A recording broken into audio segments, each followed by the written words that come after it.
Welcome back to the second blog in our November series on creativity. I'm delighted to be focusing on this and delighted to have you with me, Paul. And I'm glad to be back here on this side of the camera again. I'm liking this. You better watch out. I know, I can tell you are. Well, we got a juicy topic for this week. Last week, I focused on and introduced this whole idea of creativity. What does it mean? What is it? And I used DeWitt Jones' definition.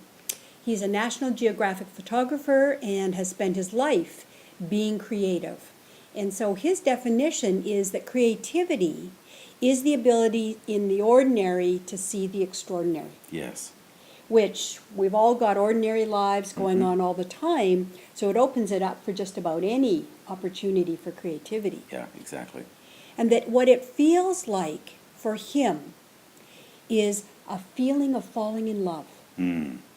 Falling in love with life, falling in love with wherever you are is the environment, it's the emotional environment that's needed for creativity. Yeah.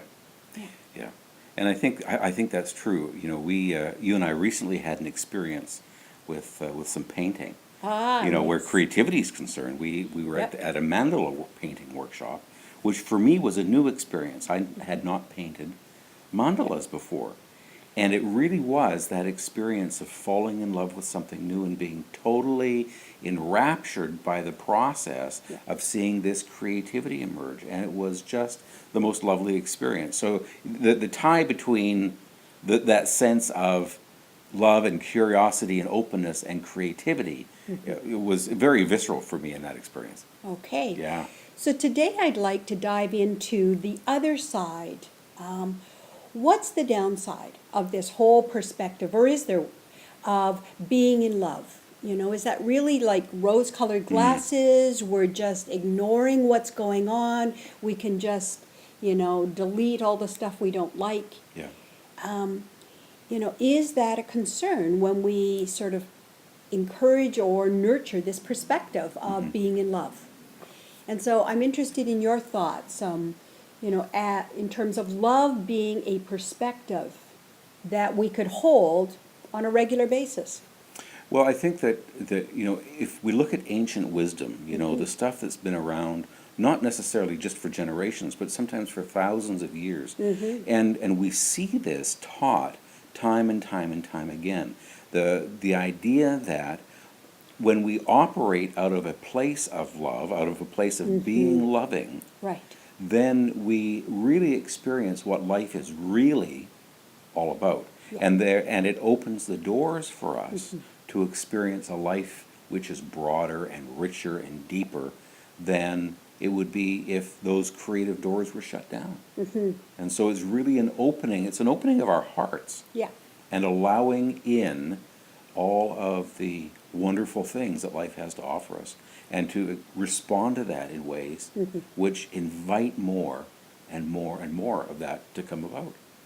And when you're talking, what was sort of clicking in my brain is that perspective is really undifferentiated loving. In other words, it's not like I say, you're worth loving, but you're not. Exactly. There's far more of a universal, that's the word I'm looking for. It's very inclusive. Inclusive, yeah. Yeah. Exactly. So obviously that's different than the being in love where we're just, blind.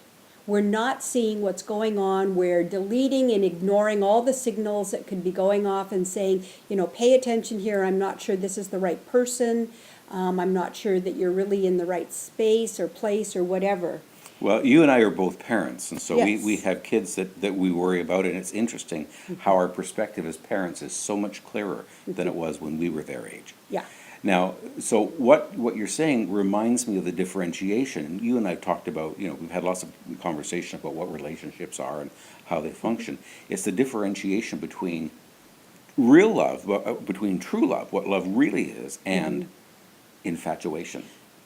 When we're in those early days of relationships, for example, we're really in a stage of infatuation, and that's where the blinders are, I think. Right.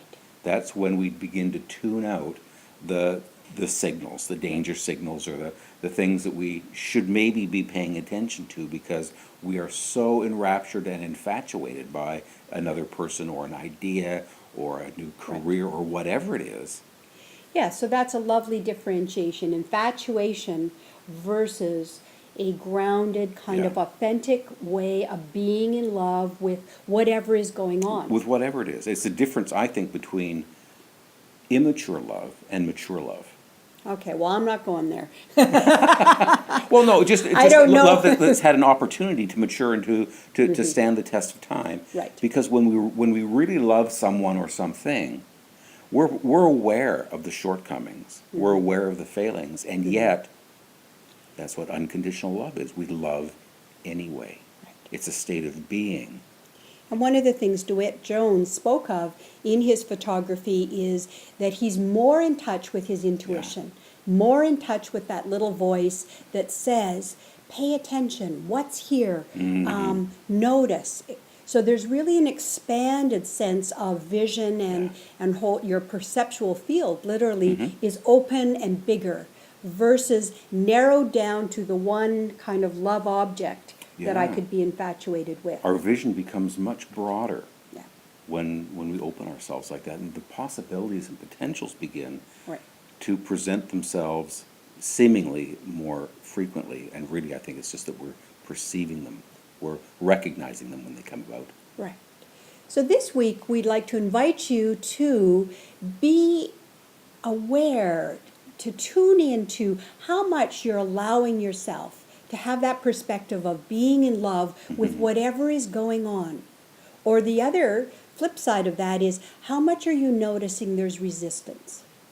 Where are you resisting what life is offering, what's going on, how things are unfolding?